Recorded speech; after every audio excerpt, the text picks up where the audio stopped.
mambo mimi natamani kuna siku niseme, Mwenyezi Mungu anipe ujasiri niseme kwenye nchi. Sema kidogo tu mikono.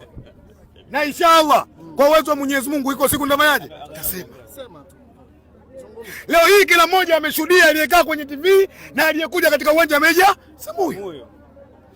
Wai Simba, japokuwa tunakubali na tunaamini kwenye kupambana kwenye timu pinzani, lakini namna ambavyo timu pinzani zinapokuja kwenye pichi kukumbana nani? Simba. Mechi zote za Simba video support inafanya kazi, lakini ziko mechi video support haifanyi kazi.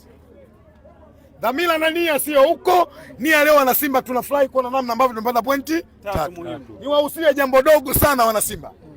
Mwisho safari moja ndo mwanzo safari nyingine. Kila mwana Simba anatoka Meja Samuyo asahau matokeo ya Simba zidi ya nani? Ya Coastal Union Tanga. Afikirie namna ambavyo vipi atasupport timu katika mechi na Geita. Derek, this is Simba. Hii ndio Simba.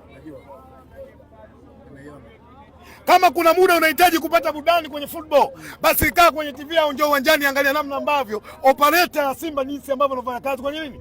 Kwenye pitch. Wengi wanalalamika wanasema uwanja mgumu umekoi.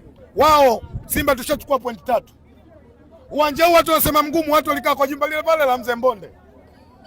Uwanja huu nyinyi mnasema mgumu, ndio uwanja ambao umekwenda kubadilishwa kanuni ya kuona namna ambavyo ukienda kukaa kwenye sehemu nyingine unakwenda kukata pointi ngapi? 5. Uwanja. Tuko Meja Samuyo na tutakuja kutoa support inshallah.